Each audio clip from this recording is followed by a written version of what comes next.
Okay, sorry about the little delay starting this morning, but for some reason I lost my slides. Fortunately, I could rush back to the publisher site and download them. That's the advantage of stealing slides, is you can always re-steal them if you lose them. If I wrote them myself and I lost them, I'd be in a panic mode. Okay, I'm going to kind of do like I've done the last couple of classes. I'm going to go ahead and I'm going to talk to the slides for a while, and then I'm going to do a quick little demo program, and then I'm going to turn it over for you to do a program right there.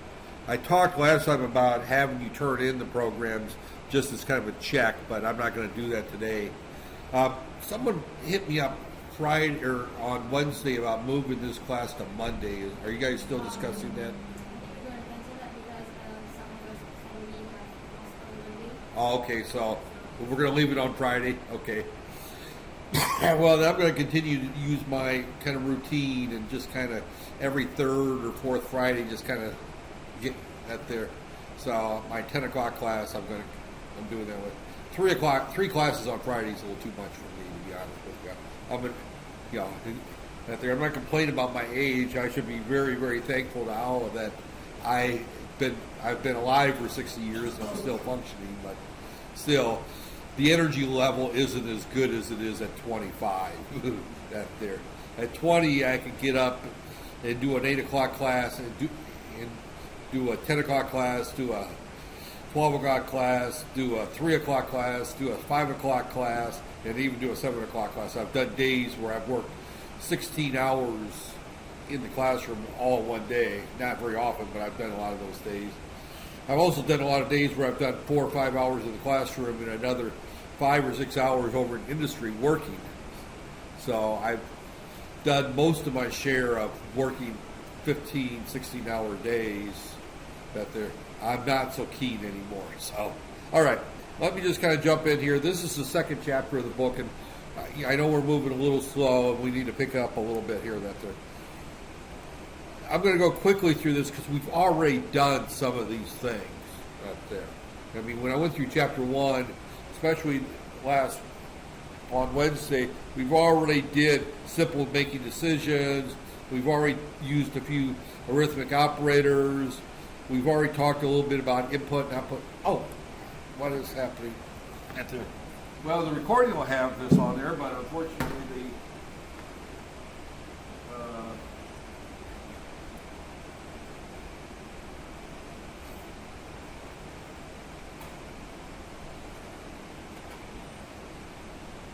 tell me when I get to HDMI.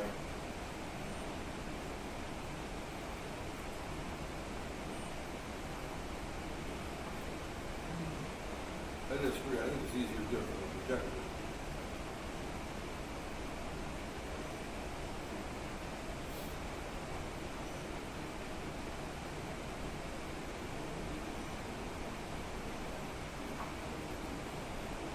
I think it's easier to do it from here.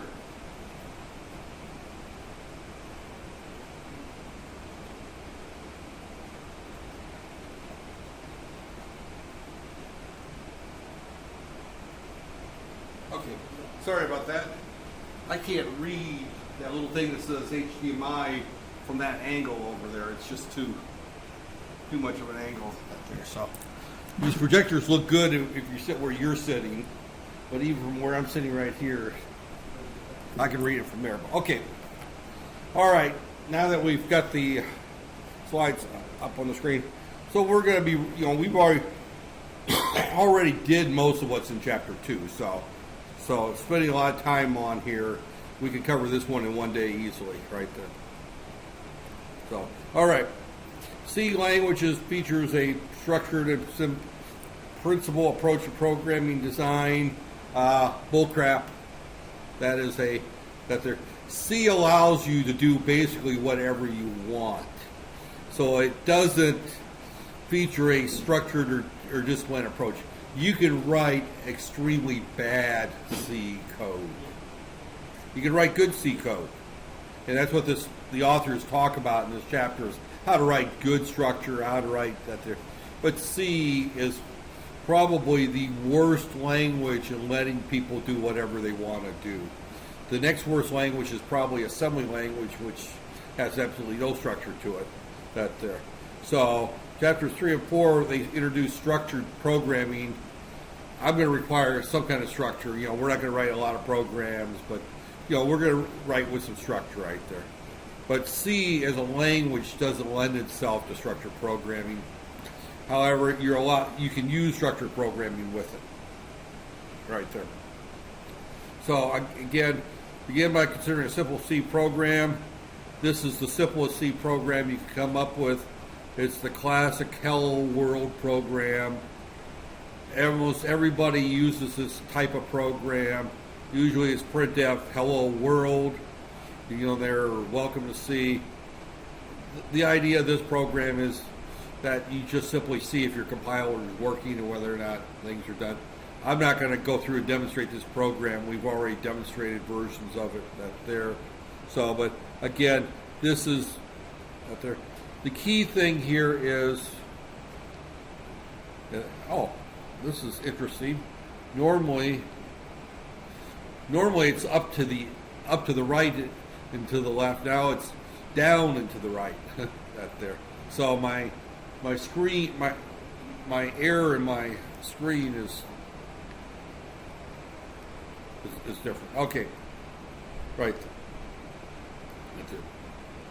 Okay, the key thing here is we've got the two little lines here. That simply denotes that line. Everything after that is a comment. Some of you seen me use the slash star. If you use the slash star, everything is a comment until you get to a star slash right there. And that's usually used for writing blocks of comments. If you want one line of comment, just slash slash right there. You can put a comment on any place in the line, and everything after that becomes a comment right there. The first line here, as I talked about that before, is the include standard io.h. A .h file is typically what they call a header file right there. And a header file contains all the function prototypes in the standard IO library. That there. The process of the C compiler is, here's our source code. Hello.c. That's my source code right there. And over here is the library. Standard DIO library. Right there. Now, the library is provided by the person who provides the C compiler. In other words, standard IO is a library that if you use Visual Studio, Microsoft provides when you install Visual Studio. We're using Dev C++, which is an open source C compiler. The people who provide that wrote this standard library. Inside the standard library are a number of functions, or there is a number of functions inside the standard library. Got there. Inside those functions we have things such as printf. Printf, right there, anytime you see a parentheses, is a function. And this function is something that's contained in the library, and we pass it some parameters, and it does something. In this particular case, printf takes whatever's in this list right here, and we'll talk about printf in more detail, and prints it to the standard IO console, which is the screen right there. There's also scanf, which will scan the keyboard for input. And then there's also fprintf that prints to a file. There's fscanf that reads from a file. There's fread, there's fwrite. There's all kinds of functions in this standard library. The compiler is completely stupid. It doesn't know that printf exists right there. So we include a file here called standard io.h that contains a header for printf. It doesn't contain printf. It just tells the compiler that printf exists someplace, and these are the parameters passed to it, right there. So when we compile, the compiler takes this, and it creates what's called the object file. Now, we never see it with our particular compiler, this object file. We don't see this object file out there. Because the next step is this object file is then taken with the library and it's run through the link process. Right there. So we got compile right there. You can't read the word compile because my handwriting's so bad. We've got, which creates the intermediate file called the object file. And then we have the link process that creates the exe, which Windows sees and runs. Right there. So the header file just contains the information that the compiler needs to say later on you're going to go to the library and you'll find printf right there. So that's what this .h file is just simply a file that contains all the headers. Now, you could quite often write programs where you write your own .h file where you're compiling different source code. You know, one of the projects I worked on, I think I mentioned, was the alcohol sensor, interlock system right there. It wasn't just a sensor, it was the whole alcohol interlock system. So, and we wrote programs that would interface, say, to a database. In other words, it would talk to an Excel database to upload data to a PC. In the police garage once a month, the offender would have to drive his car into the police garage. They would plug into the alcohol system and upload all the information. The person's parole officer would then get a copy of that particular file and determine whether or not to revoke his license or let him keep driving right there. So, but we would have a file that did nothing but interface to the database. There was another file that had all the functions to interface to just the alcohol sensor. The alcohol sensor was another piece of hardware that we had to interface to. We had to talk to it. We had communications protocol, and it has all kinds of stuff. We had another file that contained all the functions that would talk to the car actual interlock system. All in all, we had maybe 6 different files that each contained functions that talked to various things, and then we had one file that was the main program that held the glue together. Well, we wrote .h files for all these intermediate files that there, and stuck those in there. So these .h files may be something you create yourself, right there. We won't do that in this class, but if you have a large project, right there, you're writing the C program that's going to control the next generation Proton Wira, that there, and you're writing all the code, you may have one file that contains all the C routines to talk to the engine controller. You may have another program, project manager, that works on nothing but the entertainment system. And of course, all these have to be tied together into a main program, and you would have a .c for each one of those parts of your project right there. So again, in the next few chapters we'll get into some of that discussion. But the .h files are just header files. There's no code in them right there. So okay, it begins that there. This just kind of explains that there are comments right there. Comments are ignored. Comments are very important right there.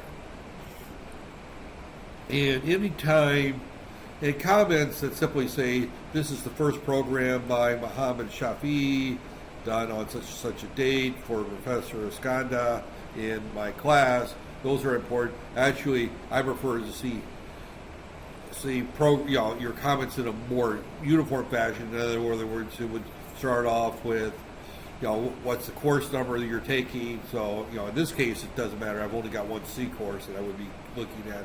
But if I had multiple courses, I'd like to see what course number, what section number you're in, and then your name, the program, the assignment number. This program 3.5 or whatever, lab 4, whatever that there, and then your name, that there, and then finally your date, the date that there, and then after that there would be a comment, this program does X, Y, Z, and anytime you have a function, this does X, Y, Z. Those are somewhat important in terms of documenting.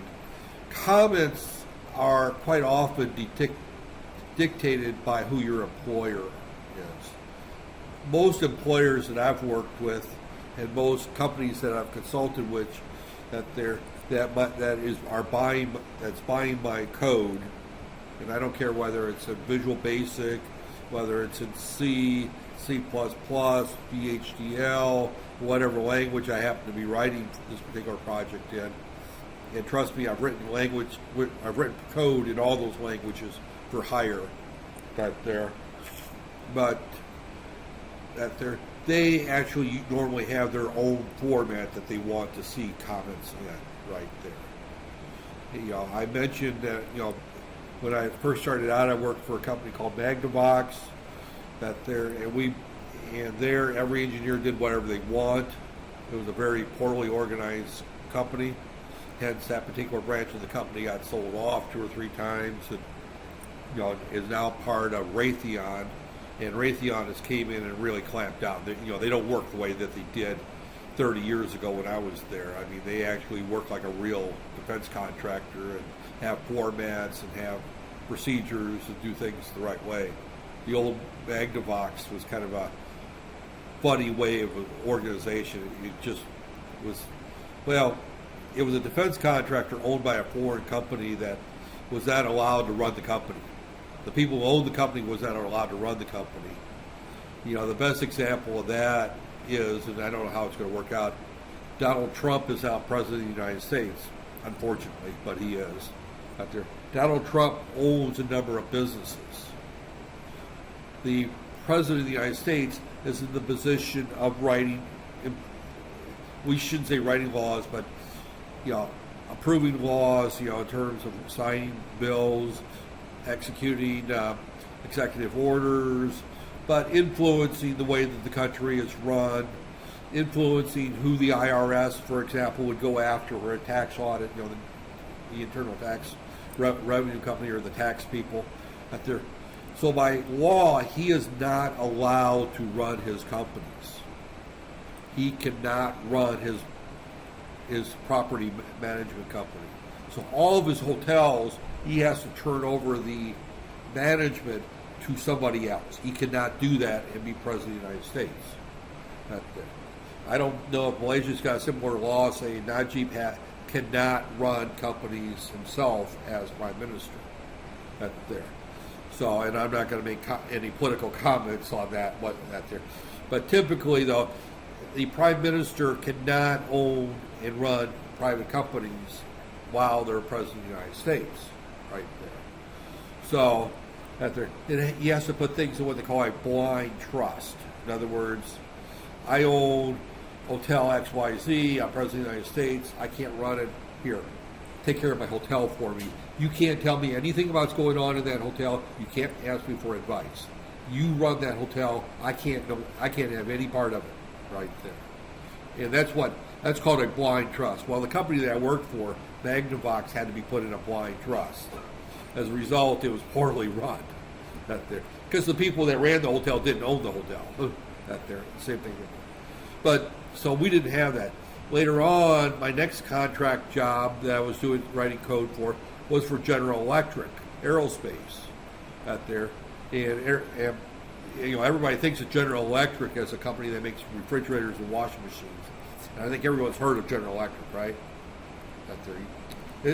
It's a company. It's been around for 120 years, but it's probably the largest manufacturer of washing machines. They own Frigidaire, they own Electrolux, they own a lot of other companies. But General Electric also makes jet aircraft engines.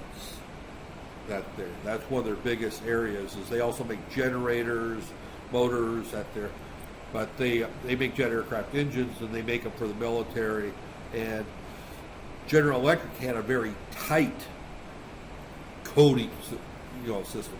Every subroutine you wrote, every program you wrote had to be commented exactly this way, right there. And that's why I talk about comments. They have to, they're very important.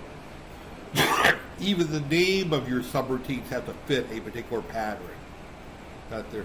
And all these subroutines go into a standard library within the company, and programmers that are writing code are free to go through and use other people's subroutines right there.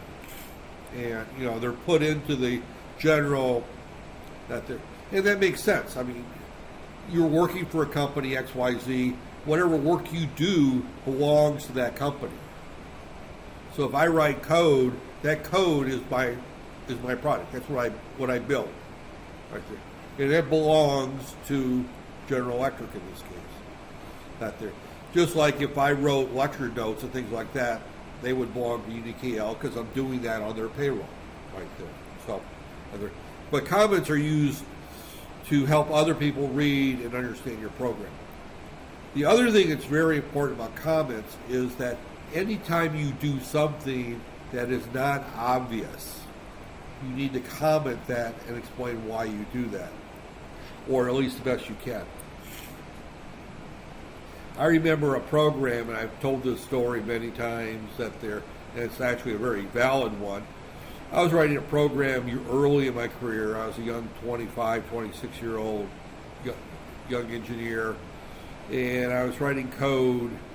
Actually, I was at Magnavox at the time for a Navy project. It actually went into a sonnet buoy. It's actually embedded code out there. And I couldn't get this freaking code to work. No matter what I did, I had a subroutine that would not work. Would not work out there. Well, I figured out how to make it work, but I had no idea why it worked that way. Because when I went through and executed the code by hand, or ran it on a normal, this was written in Pascal, wrote it on another compiler, it did not work. But it worked in the sonnet buoy. It worked beautifully in the sonnet buoy out there. So I put it in. I got it to work. I mean, and we needed it to work. Otherwise, this thing would not deploy properly, would drop to the ocean. So, and it worked beautifully. Well, I left the company, went to work for the university. I was teaching full time. I get a phone call one day from one of my actually current students who ended up replacing me on the project there. But Brent calls, Professor Hack, that code you wrote for, the SQ59 I go back in, 85 or 86. Do you remember that one function? This one function. Oh yeah, I remember that. I spent days fighting with that damn thing. He goes, well, it quit working. Well, I said, well, that's an old project. What you guys do, recompile the code or whatever? Yeah, we had to make a change. We had to recompile the code. I said, did you get a new compiler? Yeah, we got a new compiler out there. And what we discovered was I had that comment in there saying, and the comment was very simple. It was a one-line comment. Don't ask me why the blank I need this, and I put in the word there, We were adults there. We used some profanity in our comments at times. And the customer was the military. The military has the worst language ever out there. So don't ask me why the blank I needed this. But the code won't work without it. It's just a one-line correction there. And what we discovered was that the original compiler that I had back in 86 or 85, whenever this code was, had an error in it. And I had to put this in to get around the error in the compiler. Now, if I hadn't put that comment in there as a red flag that there was something wrong with this code here, Brett probably would have spent days going through about 40 pages of code trying to find where because of that comment, he was able to zoom right in to where something wasn't right with the original compile. They made a change in the code out there, and I was right. This was an old program. It was the old SQ59s out there, an old active buoy, and they quit making those things, and for whatever reason they decided to, the Navy wanted a batch of them right there, so they had to start making it, and they had to make some changes in the code to bring it up to date. And when they did that, they had to recompile it. When they recompiled it,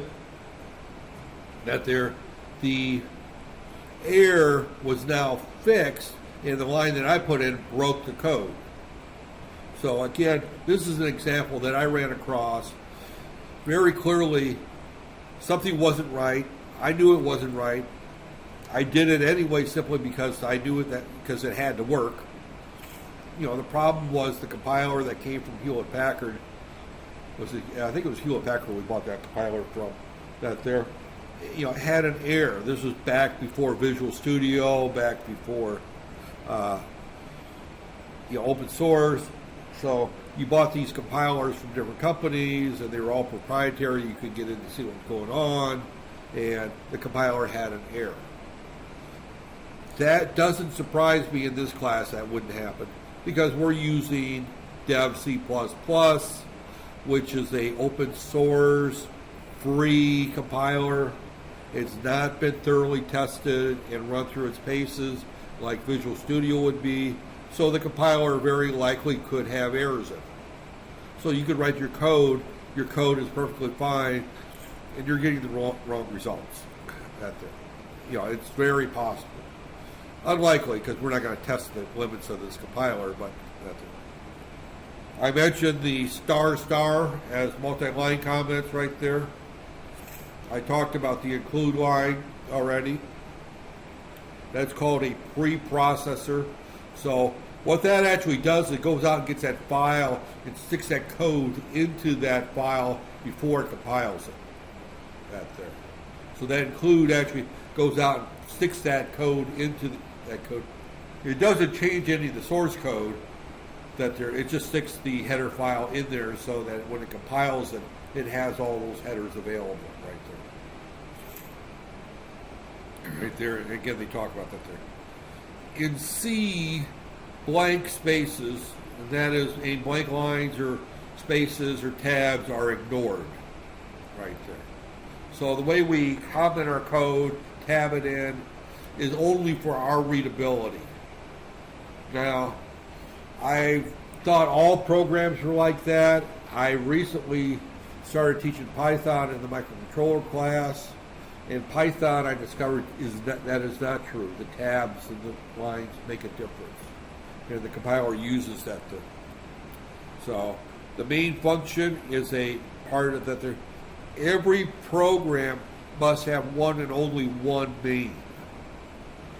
Main is, by definition, the main program right there. This is Malaysia, so you don't have a main street, but you go to every city in the U.S., they almost all have a main street right there. Even Roanoke, Indiana, with 7 streets in it, had one street called Main Street, and everything came off of it.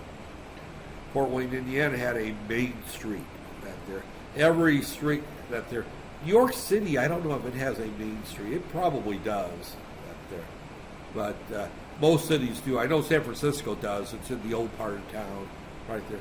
But there was usually a main street is where you would start if you were going to the city to look for something right there. Most small towns, the main street is still the main street. That's where all the shops and the courthouses, the police station, they're all right off of Main Street right there.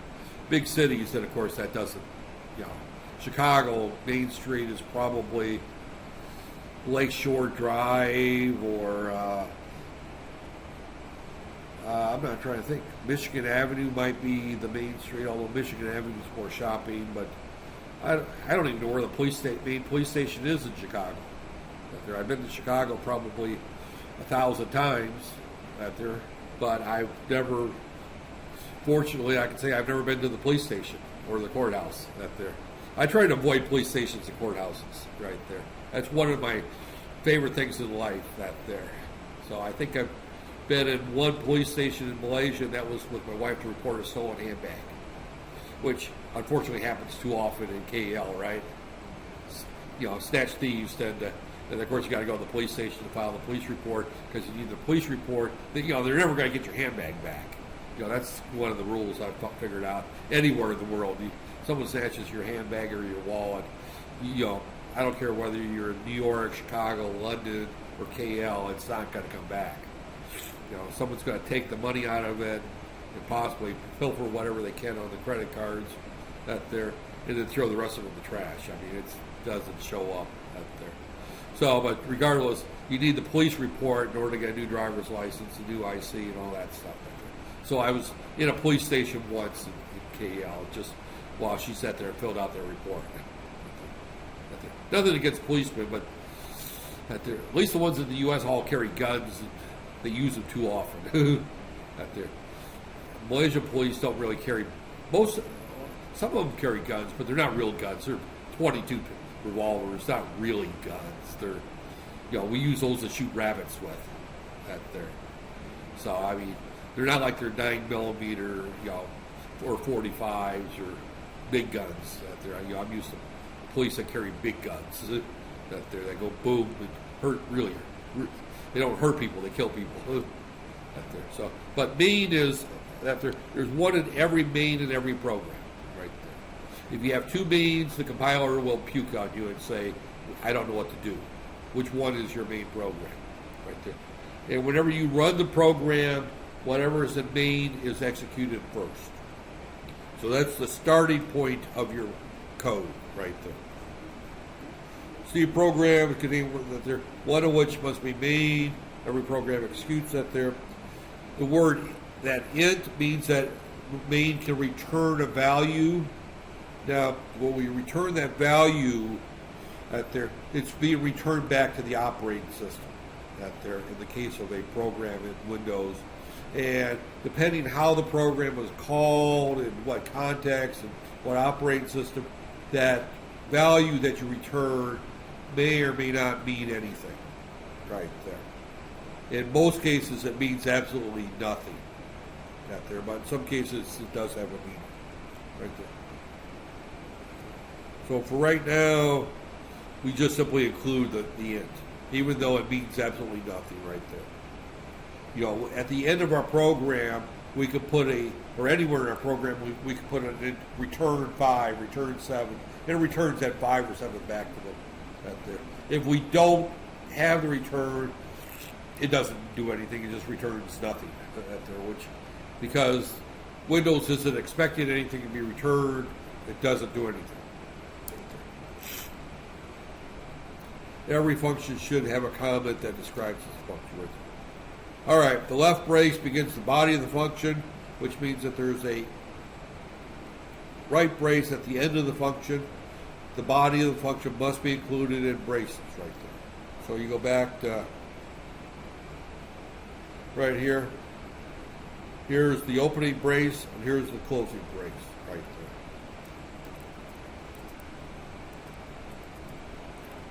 there. Right there, we have our one statement here is welcome to C++. You wrote a much more complex program on Wednesday where you had the opening bracket, and you had the printf, the scanf, and then you had the if-then statement but that was all within the braces right there. Our output statement calls the function printf, passes it the parameter inside quotes, welcome to C colon /n close quote. It's passing it that one parameter. Now you can have more than one parameter passed. As you recall, you passed 2 parameters in your last one because you did a printf and your grade is that there. Then you put a %i in there, right? That %i was a placeholder, which meant that it's going to be a whatever's after that, because you put you close the quote, put a print comment in there. So you did a printf, instead of trying to explain that, your grade is, along with some other comments up there. Then you put a %i right there. And then we put the /n and then the close quote right there. And then we put a comment, and then we said grade, right? right there. All right. Actually, this is a different one that there. It's all right, right there. This %I means that I think actually we did a %C right there for character, because we did A, B, we did, on the if we said grade is equal to that there. If we did do it this way, we could do it this way. But regardless, this %C is a placeholder right there. And then at the end of the code, we have one variable name right there. This is a variable name, and this is a variable name that's a grade. And in our case here, we're going to say the grade is A, B, C, D, or F right there.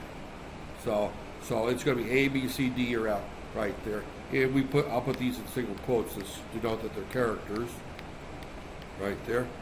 And this is going to put out your grade is. And then when it sees this %C, it grabs the grade at the end of that there. Now you can have multiple variables that you print out right there. In other words, we could have print F, your test scores are %I right there, space, %I, %I, right there, /n, close quote, comma, T1, T2, T3, right here. So what it's going to see is it's going to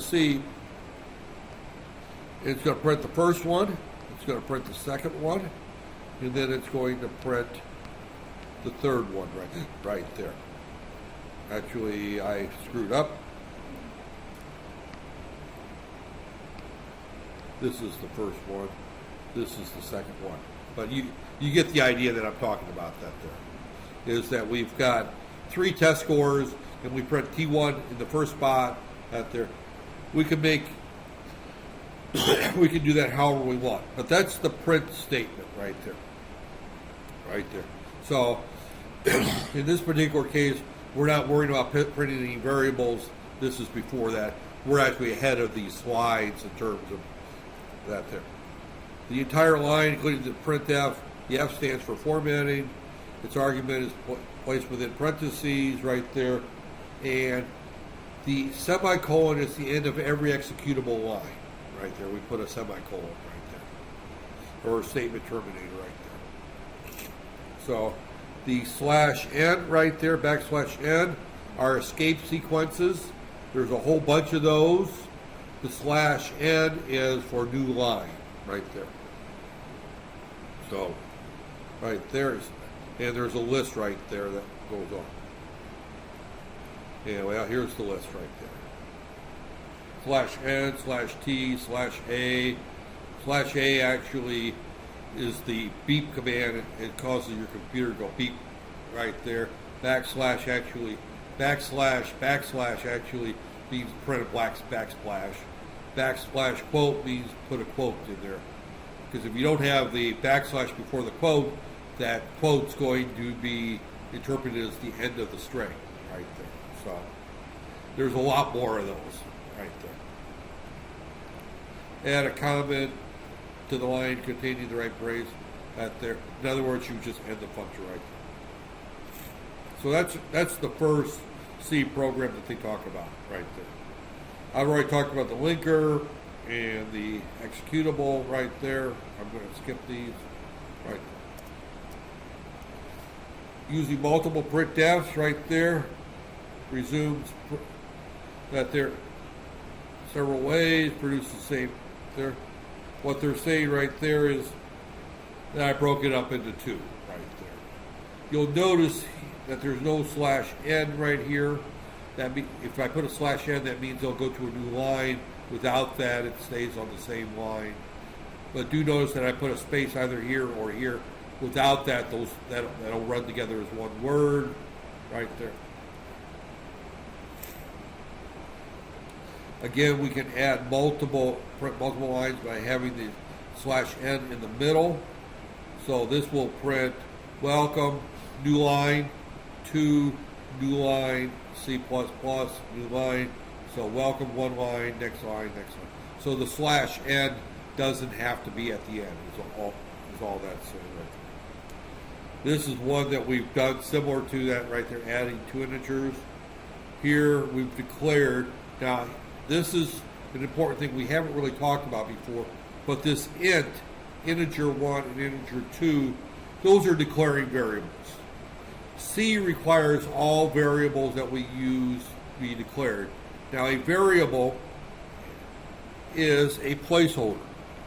Int 1 points to some place in memory. This is memory right here. Memory.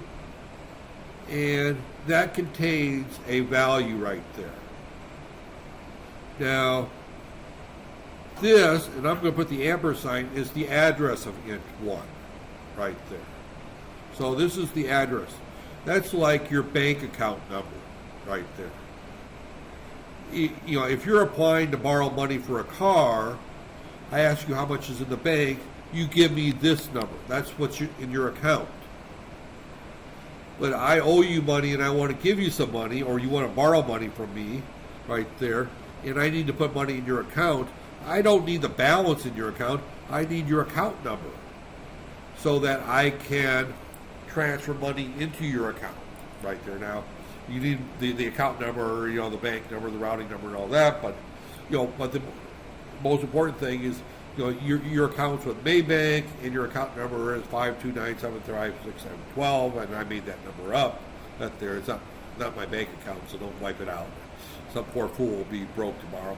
That there. But if you want to transfer money into my account, you need my account number. That's the address right there. So you have the address of where the data is stored, and then the data itself. Two parts of the puzzle. Right there. So what this does is it sets up two locations of memory. One is called integer 1, and the other is called integer 2. So I want to scan the value from the keyboard and stick it in integer 1. Well, in order to do that, I need the address of integer 1. That's what that ampersand is for.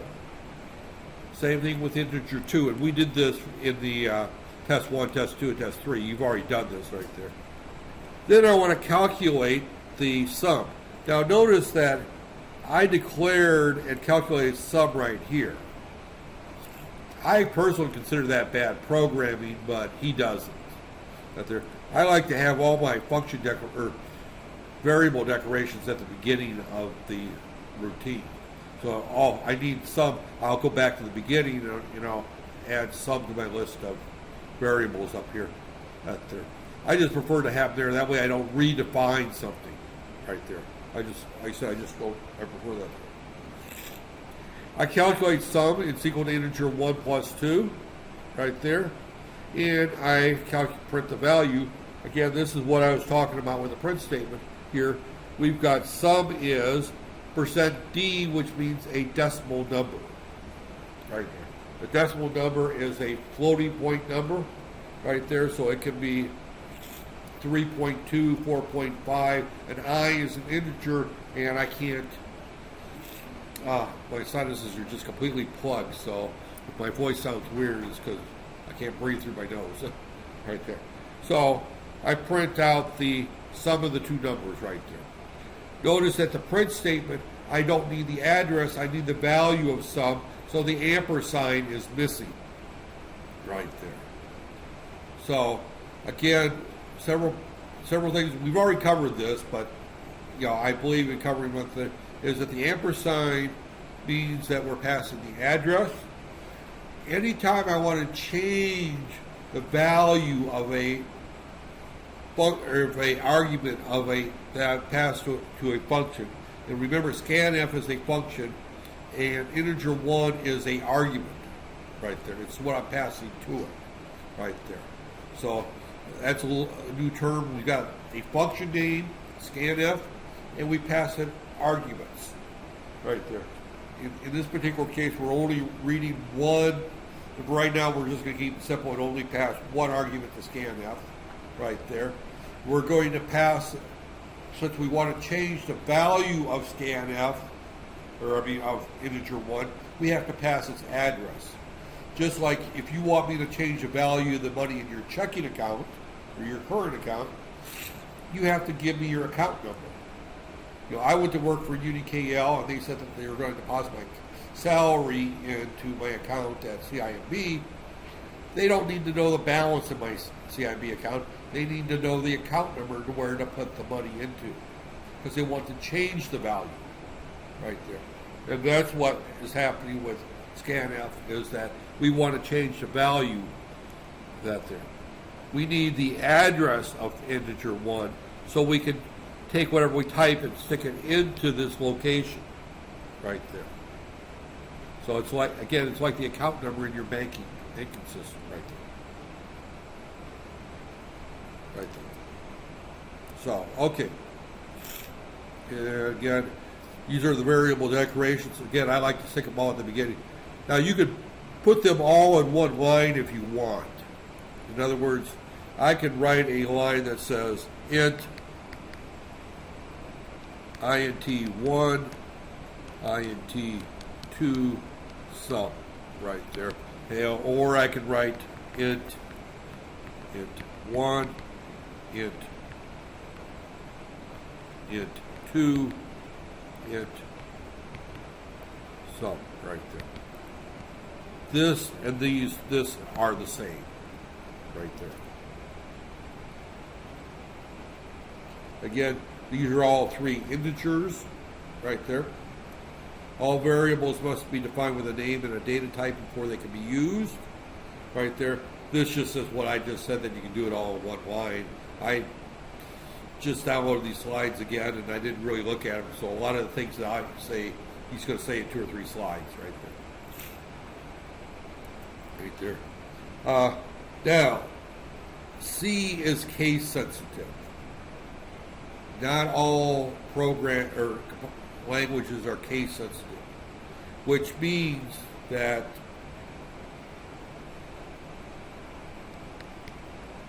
Iskander is not equal to Iskander. Right there. Those two are not the same. Right there. First name is not the same as first name. Right there. This uppercase and this lowercase makes that 2 different variable names right there. Visual Basic, VHDL, Pascal, they don't care about upper or lowercase. C does. So, that there. And this is one of those things I struggle with because I bounce from language to language. So people who bounce from language to language a lot sometimes get into trouble with this case sensitivity. I get in trouble with it once in a while. You'll probably find as the semester goes on, I'll probably make some mistakes on that there. It's case sensitive right there. Oh. Common programming error. Up there. So again, common mistake is using an uppercase when you should that there. There is some naming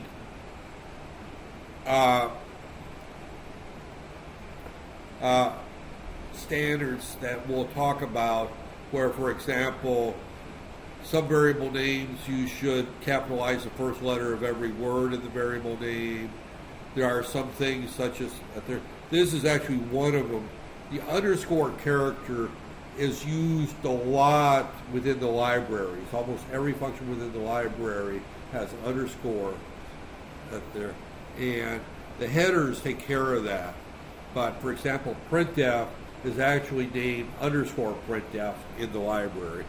So you should avoid using underscores within as the first character. You can use underscores as variable names.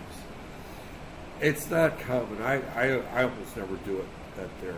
In other words, you could have a variable variable name right there that says first underscore name right there. What most people would do is they would say first and right there. They would just capitalize the first letter of every name. But you could do it this way right there.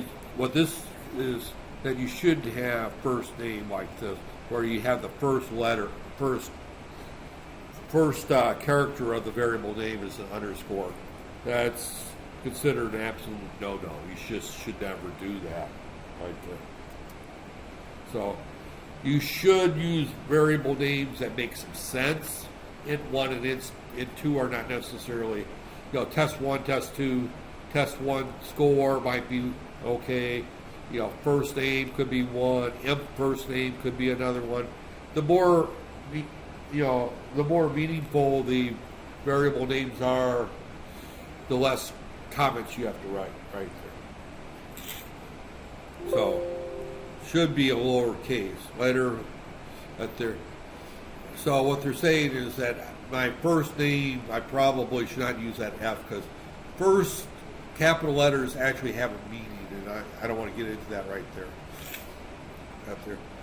Actually, constants are all capitalized. There's some, case makes a difference in the way that we document our code right there. So variable names are almost 90% all lowercase actually. Right there, but capitals are used up there. So multiple words that they're separated with underscores. Sometimes again that they're, or you can run the words together. Total commissions is the way I normally would do it. I wouldn't put the total on the first one, but the total commissions I usually capitalize each and every word after that. So again, here's a simple one, again, scan F right there. And this is just going through right there. And I think we already did this program, didn't we? Didn't we already add the two numbers? I think this was the first one we did, the very first class where that there. I think we did this program right here. So, up there. And this talks about memory concepts right there. It talks about the address is a little bit more detail right there. And this is just going through the right there. Okay. That there, the arithmetic that there's got a number of operators at there. We've got the asterisk is multiplication. The percent sign is the modulus or the remainder after the multiplication right there. So A, B, we have to put the percent sign in, or the asterisk in between. The plus is the same. These are this is the slide I was expecting to see first. That their addition is adding, subtraction is subtraction, multiplication is multiplication. Division is normal division. There's also an integer division as well. And then we've got the remainder, which is the modulus. That's, in other words, 2 mod, or let's say 7 mod 2. If you divide 7 divided by 2 is 3.5. It's 3 with a remainder of 1. In the days of calculators, most people don't think of remainders, right? Back in the dark ages where we did math on paper and pencil and paper, we would do division and we would end up with a remainder at the end, right there. So if I wanted to divide 45 divide by 7 right there, 45, 7 goes into 45, what? 4 times is 28, 35 is 6 times, right? Right there. Here will be 5 times. That there. So 6 times 7 is what? 42. Is that right? So I would put 6 right there. Is that right? Yeah, 6 right there. and I got this wrong. You spent so long. 7 divided by 45. I go this way right there. Yeah, you can see how long it's been since I've done that there. So 7 divided goes into 45 6 times, right there, and then I write 42, and I get 3. Well, 7 goes into 45 0 times, but I have a remainder of 3 right there. So it's the remainder after you've got everything out right there. So I can do a simple one.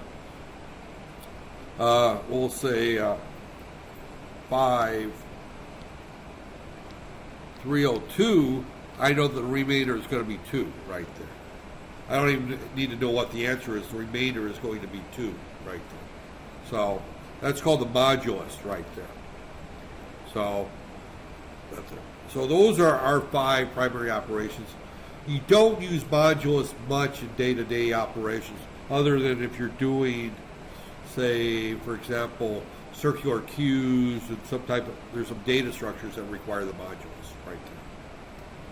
So integer division right there will only give you the answer without giving you the remainder.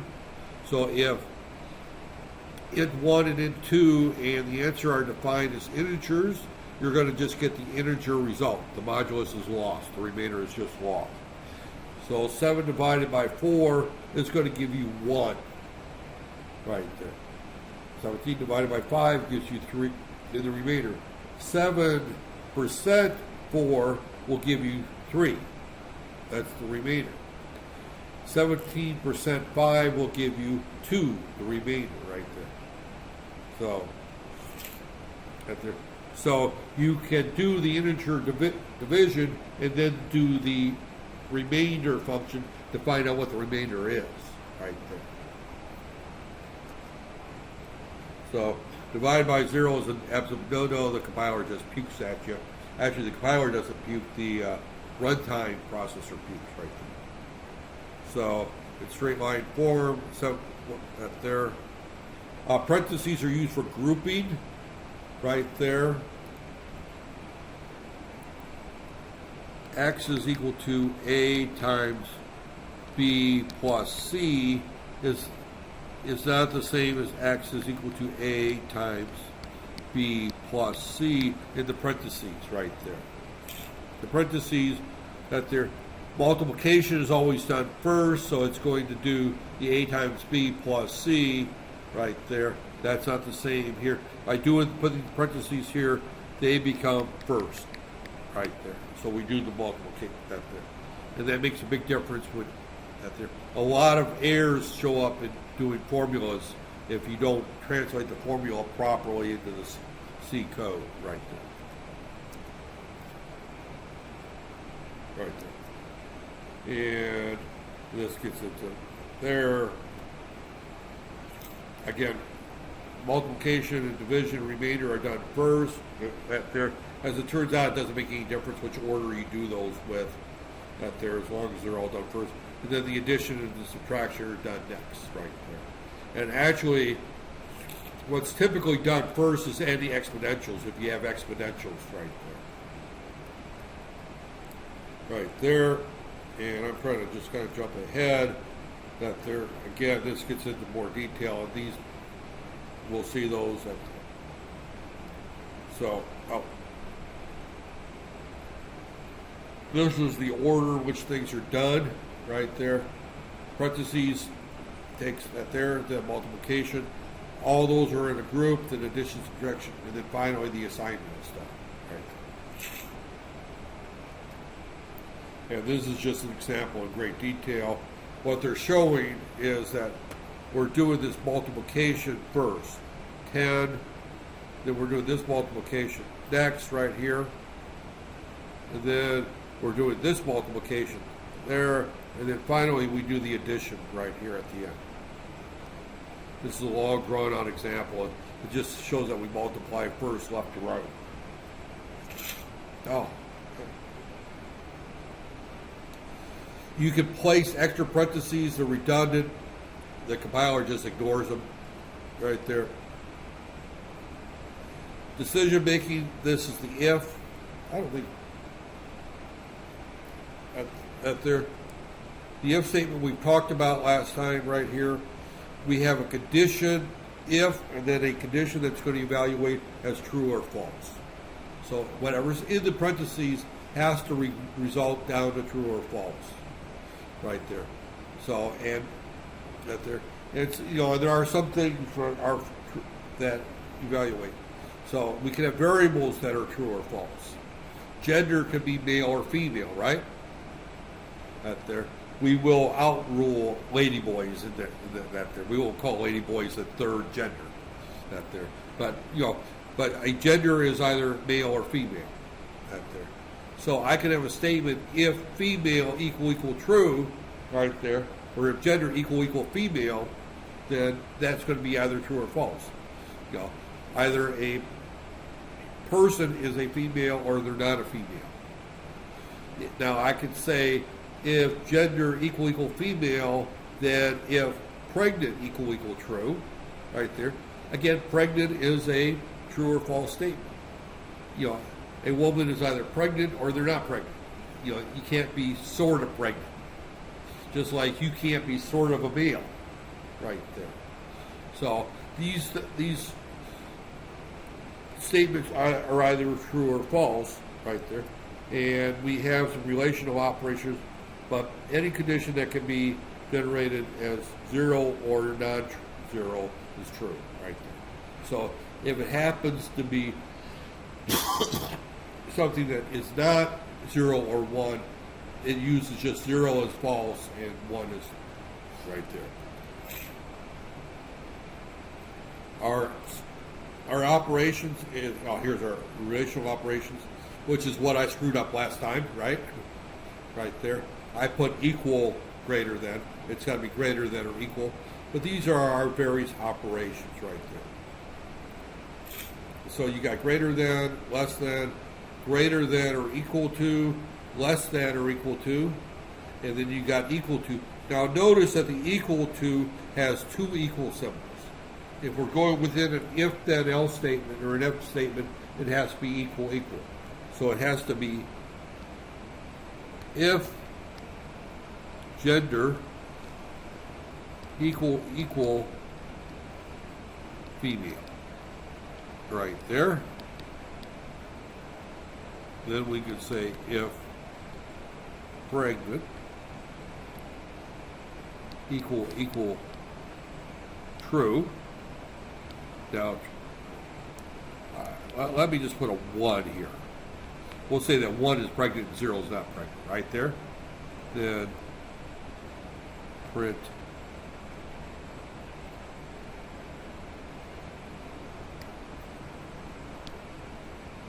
have grad. Right there. So in other words, you first check to see whether it's a female, then you check to see whether it's pregnant, and if they're both pregnant, now we could simplify this as saying if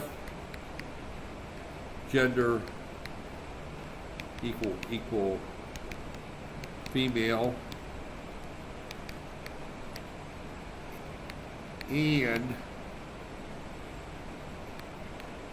pregnant equal 1, print out. Right there. Or you can simplify it into one statement right there. So that doesn't necessarily make sense because if they're male and they're pregnant, then of course I keep telling people that I'm pregnant looking at my weight situation right there. So, but again, these are the operations that we have right there. This uses if num1 is equal to num2, right there. If num1 is not equal to num2, if num1 is less than num2, num1 is greater than num2. I think I will stop here and let you put this program in right there. So I'm going to, first off, this is week 2, and let me just simply bring up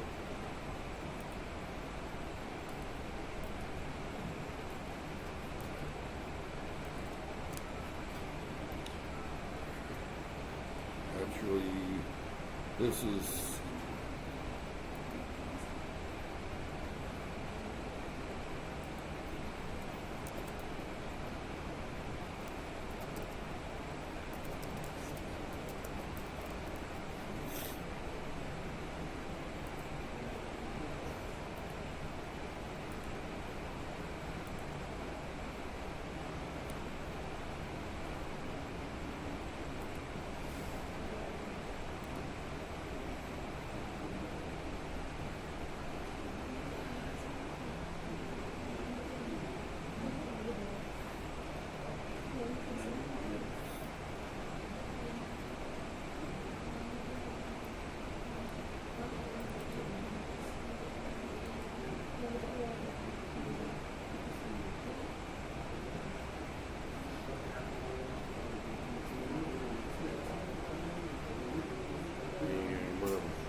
All right.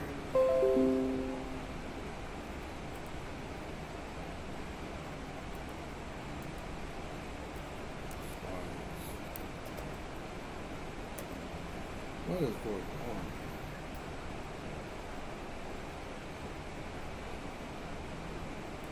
I'm trying to do a post, and every time I do something, it does something weird. Slides. I think I'm hitting my... No, I'm not hitting it. What is happening here? My computer is doing weird things.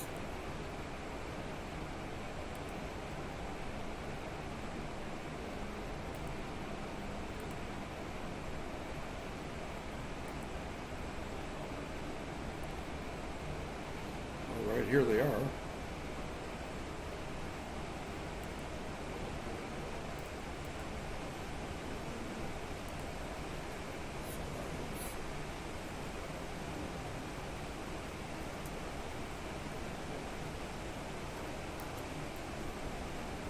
Okay, I am just...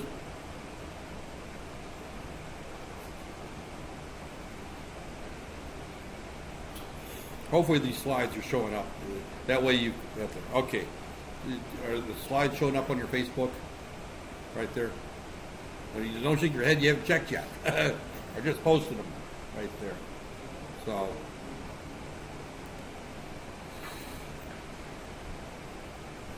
So what I want you to basically do, and you may be able to just copy and paste, I don't know if you can or not, right there. I haven't tried it right there.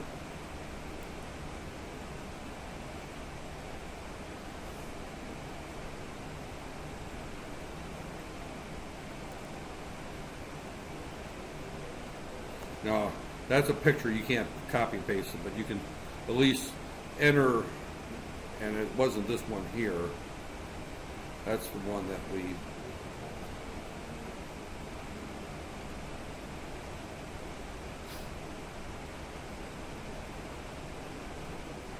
Oh.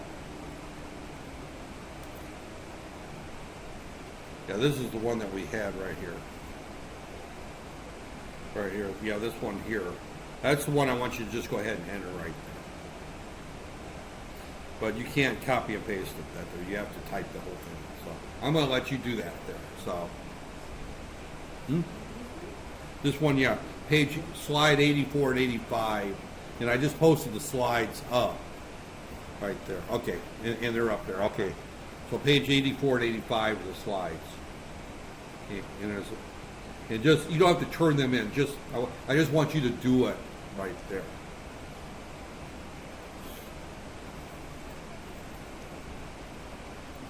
That there. So I'm going to go ahead and stop the recording.